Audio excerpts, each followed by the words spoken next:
ধুন্তিৰ হেনো বৰকৈ ছাগলী মাংস খাবলৈ মন গৈ আছিলে। তাকে এতিয়া আনি মোক বনাবলৈ দিছে। মই এইফালে বনাবলৈ ৰেডি কৰি লৈছোঁ। এয়া আলু ডাঙৰ ডাঙৰকৈ কাটি লৈছোঁ আৰু এইফালে মছলা কিবাকিবি যোগাৰ কৰি লৈছোঁ। ছাগলী মাংসত আকৌ অকণমান মছলা বেছিকৈ নিদিলে খাবলৈ ভাল নালাগে। কিন্তু গাহৰি মাংস হ'লে আপুনি যেনেকৈ নবনায় মছলা নিদিলেও আদা নহৰু দিলেই বহুত টেষ্টি হয়। মই সেইকাৰণে গাহৰি খাই বেছি ভাল পাওঁ। আৰু এই তেলটো দেখিছেনে? এইটো হৈ গ'ল অৰিজিনেল তেল, মানে একেবাৰে সৰিয়হৰ পৰা পেৰি উলিয়াই দিয়া তেল হয়।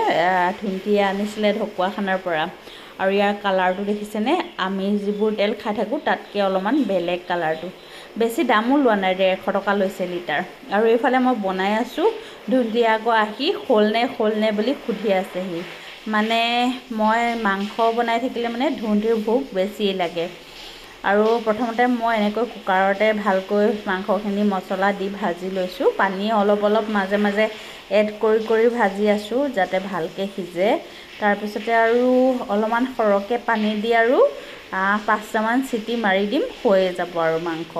বেলেগকৈ আকৌ একো কৰি থাকিব নালাগে। কেৰাহীত বনালে আকৌ নিসিজিলে মানে আকৌ কুকাৰত দিবলগীয়া হয়। সেইকাৰণে মই একেবাৰে কুকাৰতে বনাই দিছোঁ।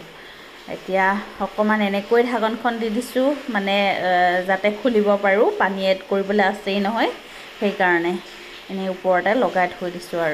আৰু আমাৰ ৰাজাৰ মাংস বনোৱা গোন্ধ পাই থাকিলে একদম তত নাইকিয়া হৈ যায়। এইফালে দেখিছেনে? বাপেক পুতেকৰ একদম ভোকত ততেই নাই, এইফালে আহি আছে।